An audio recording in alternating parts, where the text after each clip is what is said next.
Do Not Send Help by Clair. My name is Radamila. I was a journalist. You may have heard my voice before. My program was an illegal broadcast called Beyond the Truth. In it, I denounced the leader of my country and spread illegal propaganda in response to the news reported by the official channels. I believed I was serving my country and my people in doing this. I now recognize that I was wrong.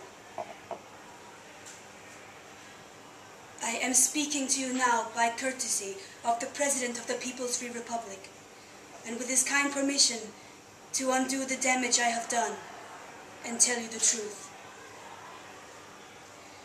I wish to recant the lies and slurs I broadcast previously. I now recognize that my activities were not in my own interests or those of my fellow countrymen. I wish to atone for my past errors and give my heartfelt thanks to the President and the Democratic Council for the opportunity to make amends. In a previous program, I alleged that the President had a number of mistresses, many of whom were of foreign extraction, whom he used to move money and valuables out of the country and into various safe houses and bank accounts around the world. I have now had the opportunity to meet with the President and his esteemed wife, Mrs. President, and they have assured me separately that this is not correct. The President has only one mistress, the respected actress named in my original broadcast, and she is a native of our country. Mr. President is a patriot and a father to our people, but he is still a man with a man's needs. Mrs. President confided in me that she and the respected actress get along famously and often take tea together. Mrs. President added further that she is grateful to the respected actress for taking some of the burden of Mr. President's marital demands from her. A man with the cares of the state on his shoulders cannot be expected to behave as other men, nor limit himself to only one woman. The cars, house, jewelry, and the designer clothes of the respected actress have all been earned by the sweat of her own brow. They are the rewards due to the talented artist of international standing, not the spoils of a gold-digging whore, as I previously implied. Further to that, I would like to state that I am now satisfied that Mr. President's own cars, houses, and overseas holdings are all entirely above board and purchased with the salary he earns as a servant of the state. He points out that this salary is far below what other world leaders of his standing, such as the American President, receive. He adds that he does not resent this, but accepts it humbly. The honor and privilege of serving his country is his true reward. But a leader must be respected, and it is the way of the world that wealth commands respect.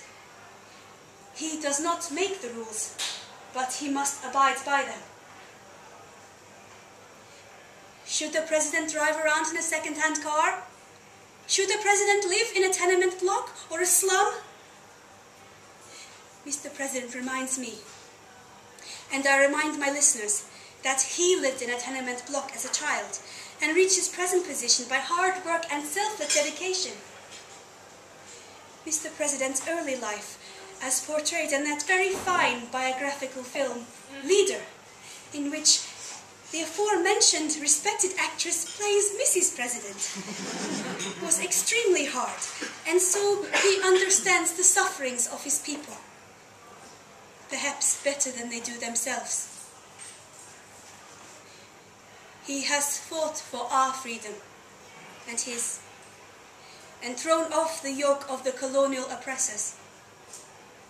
For this he should be thanked, not scorned. Every medal on his uniform has been paid for in blood. My audience with Mr. President was extremely agreeable. There were no other persons present, except for the security detail which protects Mr. President from the gun, which protects Mr. President from the threats posed by mad, violent and counter-revolutionary assassins. There were guns in the room, but they were not trained on me. Mr. President's own weapon is only for display. He showed it to me, up close, so that I could admire its workmanship. I was not threatened, nor was I restrained during our interview. I have not been coerced. Mr. President is a wise and forgiving man. Therefore, he offered me a chance to take back my lying words and tell the world how things really stand in the People's Free Republic. The so-called protests have been badly misconstrued. The crowd was praising the president, not denouncing him. And it was terrorist infiltrators in the police who opened fire on those demonstrators who unfortunately died. The rogue elements have been ruthlessly weeded out. There is no dissent. There is no unrest. There is only peaceful demonstration from now on. And if many thousands of people should wish to march in gratitude for the peace and prosperity we currently enjoy, so be it. Let me be quite clear. Torture is not commonplace, nor is imprisonment without trial, nor summary execution. As for so-called disappearances, they happen every day in every country of the world. If people wish, for whatever reason, to leave the People's Free Republic, they may do so. If they do not leave a forwarding address for friends or family, that is their right. Far be it for the state or Mr. President himself to interfere. One last thing. Mr. President is an avid follower of the international news, as any great statesman must be. He is aware of the discussions at the UN concerning the People's Free Republic. He is wise to the imperialist ambitions of certain Western so-called democracies concerning our country. He is not a man to be trifled with. Invasion or infringement of the Republic's sovereignty will mean war, and it will be the people who suffer. He will weep for them, but it is they who will die. So, I implore you, if you are listening, whoever and wherever you are, do not intervene. It is not needed. It is not wanted. It will not work. I am speaking from an undisclosed location, undisclosed even to me. It may be in the capital, perhaps in the secure presidential broadcasting suite beneath the Palace of the Republic. I cannot tell. I can only guess. For my own safety, I was not permitted to see where we were going when we were driven here.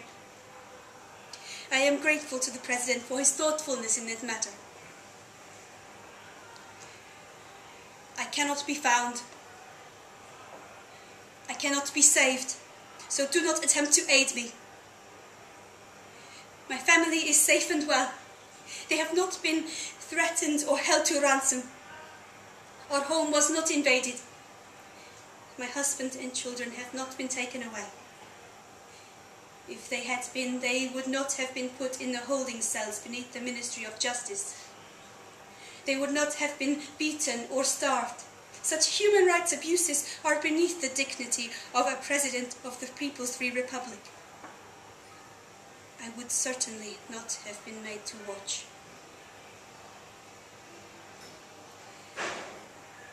I am speaking freely and speaking the truth. There is no bar to my freedom, no threat to my life, no gun to my head. And so, I implore you again,